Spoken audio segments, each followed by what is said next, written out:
little after 7 a.m. on a quiet street in High Point, two people ran out of a house screaming. One of them told a neighbor his father still had the gun. By the time police forced their way through the front door, 5 people were dead inside: a mother, her 3 children, and the man who killed them. High Point 911, where's your emergency? Hello, there's someone knocking a lot of times in front of my house saying someone tried to kill them. 911 calls released from Saturday morning when police say a murder-suicide left 5 dead. This wasn't a random act. This was a family the police already knew. They'd been called to that same address 5 times over 9 years. The last time, they'd had the father committed against his will. 12 months later, they were back. And this time, no one inside survived long enough to explain why. The call came in just after 7 a.m. on January 7th, 2023. Somebody was shot in the house at 2734. There's someone knocking in front of my house saying someone tried to kill them. The man is saying that it was his father. He's sure he still has the gun. A neighbor 3 houses down opened her door to 2 adults, panicked, asking for help. She called it in. Officers arrived at 2734 Mossy Meadow Drive, knocked, got nothing, and forced their way inside. What they found was a family of 5. Robert Craten Jr., 45, his wife Athalia, 46, their 3 children, Qasim, 18, Nyla, 16, and Nasir, 10. All of them gone. Here's what makes this different from most cases you'll see on this channel. There was no manhunt, no trial, no moment where the man responsible had to sit in a courtroom and answer for it. Robert didn't survive the morning either. Whatever happened inside that house, he made sure he was the last word on it. So before we get into that morning, you need to know who these people were, because this isn't a story about a stranger who snapped. It's a story about a family that saw this coming, tried to stop it, and still lost everything. Hello, my name is Robert Craten. I'm 36 years of age. I was a professional rapper. I'm an actor as well. I also do voiceovers and stand-up comedy. I look forward to working in all aspects of entertainment, and I love the everyday grind of continuing to grow in the entertainment business. I look forward to working with you. Athalia Craten was born in Kingston, Jamaica, and came to the U.S. as a child. She joined the Army and became a sergeant in the 2nd Infantry Division, working as a heavy equipment mechanic, a job that wasn't exactly built to welcome black women, and she did it anyway. Her service took her to South Korea, to Pennsylvania, and eventually to North Carolina, where she built a second life on top of the first one. She got certified as a notary, a life coach, an interior designer. She ran her own business. She was working on a psychology degree at North Carolina A&T, still building, still climbing at 46. Her family called her the glue. Her niece put it simply: Athalia's kind heart spilled onto her children, and she'd carry hardship herself for a season just to make sure they were the ones who got to flourish. That's exactly what her kids looked like. Qasim had just turned 18. He'd already co-founded a clothing brand, Only Chase Money Apparel, and the people around him weren't just being nice when they said he had a real eye for it. He had a business mind at an age when most kids barely have a bank account. Nyla, 16, was an artist, the kind of person people said you could feel the second she walked into a room. And Nasir, 10 years old, the baby of the family. They called him Fat Fat. He loved farming, family trips, and running around with his cousins. In 2020, Athalia enrolled in a handgun training course built specifically for black women. She said plainly that as a veteran and a black woman, she knew she could be a target, and she wanted to be ready. Hold on to that detail. She wasn't a woman who ignored risk. She prepared for danger from the outside. The one she couldn't prepare for was already living in her house. Robert Craten Jr. grew up in Brooklyn, and by every account, he was built for a stage. He sang in the choir, did the school plays, was the guy at every family reunion who had everyone doubled over laughing. His classmates voted him most likely to become an actor. He went on to chase exactly that: rap, acting, voiceover work, stand-up. In his own words, recorded for a demo reel: I was a professional rapper. I'm an actor as well. I also do voiceovers and stand-up comedy. Off camera, he was doing youth counseling, using his own life to help teenagers work through theirs. In his neighborhood in High Point, he was RC, the big funny guy who played basketball at the Y and always had his kids with him. That's the version of Robert Craten that most people got. charming, funny, present. The people closest to him saw something else. Robert had allegedly been living with bipolar disorder, and for years, the people in that house had been watching it show up in ways they couldn't just laugh off. Police records tell part of that story on their own. A call to the home in January 2014, another in 2016, a domestic call in December 2019. Officers noted an argument, no assault. Then, in January 2022, a medical call followed the very next day by something much bigger. Officers returned and served Robert with an involuntary mental health commitment. Think about what that actually means. That's not a neighbor calling the police. That's a family deciding the only way to get help was to go through the courts and have him taken to a hospital against his will. They made that call because they were that worried. Robert was hospitalized, then released, then he came home. 12 months later, officers were back at 2734 Mossy Meadow Drive, and this time there was no involuntary commitment to sign. There was just a house full of silence and two people running down the street for their lives. From the outside, nothing about that block looked like it was heading anywhere bad. Neighbors on Mossy Meadow Drive described the same thing. Over and over, once reporters started asking,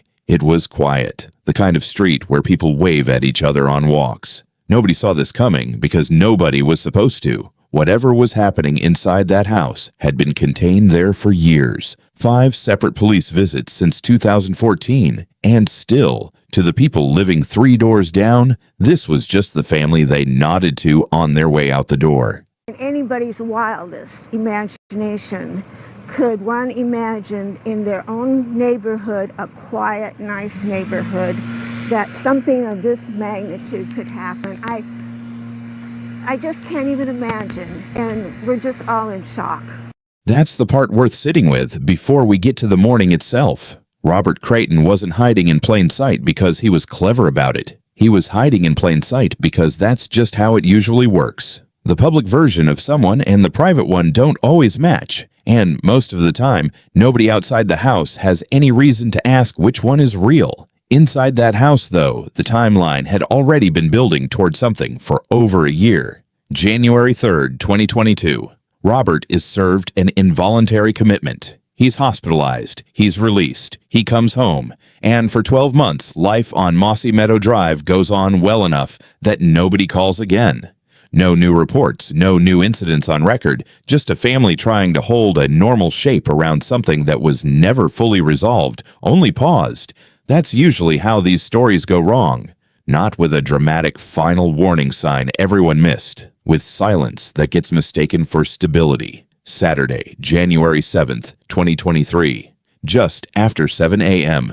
At some point that morning, Robert made his way to where his eldest son was sleeping, a 22-year-old, in the house that night with his girlfriend. The son woke up to find his own father standing over him, gun pointed at his head. Sit with that for a second, because the next part is the only reason we know anything about what happened inside that house at all. In those few seconds, the son grabbed the gun and managed to pull the magazine out. He got up, got his girlfriend, and ran out the door, down Mossy Meadow Drive, pounding on doors, screaming for anyone to let them in. Somebody was shot in the house at 2734. There's someone knocking in front of my house saying someone tried to kill them. The man is saying that it was his father. He's sure he still has the gun.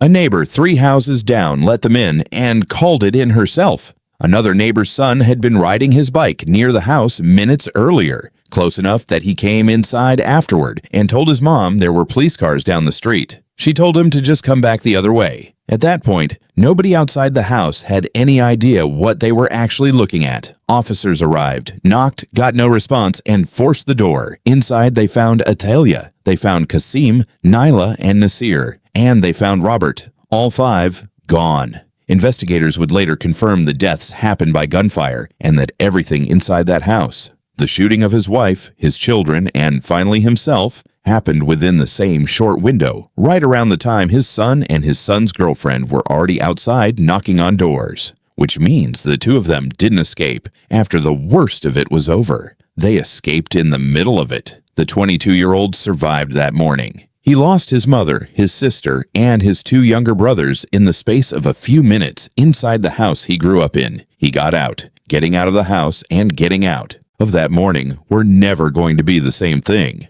By the time High Point Police stood in front of cameras 2 days later, they had a body count, a location, and almost nothing else. Captain Matt Truitt, nearly 28 years on the force, said it plainly. He'd never seen anything like it in the city's history. Lieutenant Patrick Welch asked the obvious question, why did this happen? Gave the only honest answer he had. We may never know why. What goes through the hearts and minds of a person that would do this sometimes dies with them. That line would end up repeated across nearly every report on this case, and there's a reason for that. It's not a dramatic quote. It's a defeated one. A police department with a 5-call history on this address, a documented involuntary commitment, and still nothing that adds up to an answer for the one question that actually matters. The gun itself was still being traced. Nobody could yet say whether Robert had it legally. And 2 of Guilford County schools, Ragsdale High, where Qasim and Nyla were students,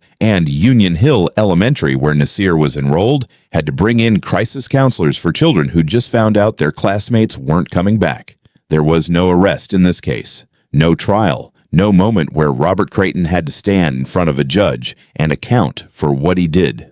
Normally, this is where a story like this builds toward a courtroom. That's usually where the tension resolves, where the audience gets to watch someone answer for it. This case doesn't offer that. Robert died in the same house, in the same window of time as everyone else, which means the investigation into this case was never really building toward a conviction. It was building toward a report that would end with police telling a grieving family they might never get a real answer.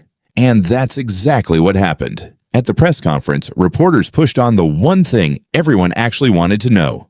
Why? Lieutenant Welch didn't dodge it. He just didn't have it. I've expressed this to the family. We may never know why. What goes through the hearts and minds of a person that would do this sometimes dies with them. No motive was ever officially established. What investigators did have was a documented history. A man who had allegedly been living with bipolar disorder for years, hospitalized against his will just 12 months before the killings, released and sent home without the kind of follow-up that might have caught what was coming. That's the part of this case that isn't really a mystery. Bipolar disorder is a serious, manageable condition, but managing it takes consistent medication, real ongoing care, and structure that doesn't fall apart the moment a hospital discharges someone. When that structure isn't there, it's not the patient who ends up holding the gap. It's whoever's still living in the house with him. The Craten family did everything the system asked of them. They called police 5 times over 9 years. They went through the legal process to have Robert committed against his will, which is not a small or easy thing for a family to choose to do to someone they love. They cooperated with every step of that process. And what came back to them was a man who'd been hospitalized, stabilized enough to be released, and handed back to them with no real safety net underneath him. 12 months later, the thing they'd been afraid of happened anyway. That's not a story about missed warning signs. The signs weren't missed. They were documented, acted on, and followed up on by a family that did exactly what they were supposed to do. The system saw this coming and still couldn't hold the line. That's a harder thing to sit with than a story about people who ignored the obvious, because there was nothing obvious left to ignore. They'd already done the hard part. It wasn't enough. On January 28, 2023, the family held a joint memorial service in Greensboro. One service because 4 members of the same family had been taken on the same morning. Through their attorney, they released a statement. Athalia and her children, Nasir, Nyla, and Qasim, were a light to everyone they met. Even though their lives were taken too soon, their legacy lives on, from the shores of Jamaica to the campus of NCA&T. It's a short statement, and it says a lot without dressing it up. Athalia came to this country as a child, built an entire life out of service and reinvention, and was still building when it ended. Her kids were 18, 16, and 10, a business owner, an artist, and a kid who just wanted to be out on a farm with his cousins. None of them got to find out what came next. The 22-year-old who escaped that morning didn't just survive a home invasion. He survived his own father in a room he should have been safe in and came out the other side having lost his mother and 3 siblings in the same few minutes. His extended family didn't leave him or his girlfriend to process that alone. Relatives came in from out of town and stayed close through the worst of it. In the middle of burying 4 of their own, they made sure the 2 who lived didn't have to carry it by themselves. The response to this case reached well past High Point. People who'd gone to school with the kids, people who remembered Robert from a stage or a screen, people who'd never met any of them. This one traveled because it's the kind of story that makes people look at their own street a little differently. A local bakery started selling memorial cupcakes just to help the family with costs. The community set up a GoFundMe. None of it changes what happened. It just tells you people needed somewhere to put what they were feeling. Here's the honest takeaway from this one, and it's not comfortable. Getting someone into treatment is one step. What happens after they walk back through the front door is where this kind of story usually gets decided. And right now, that's the part nobody has a good answer for. The Craten family did the hard, painful, unthinkable work of getting Robert help twice over through the only channels available to them. It still wasn't enough to save 4 people who trusted him to come home safe. Athalia, Kasim, Neela, Nasir. If anything in this story feels familiar to you, if you're watching someone you love struggle the way this family clearly did, please don't wait until there's a 5-call history before you ask for outside help. The National Alliance on Mental Illness is a real place to start. Thanks for watching Fatal Love Crimes. We'll see you in the next one.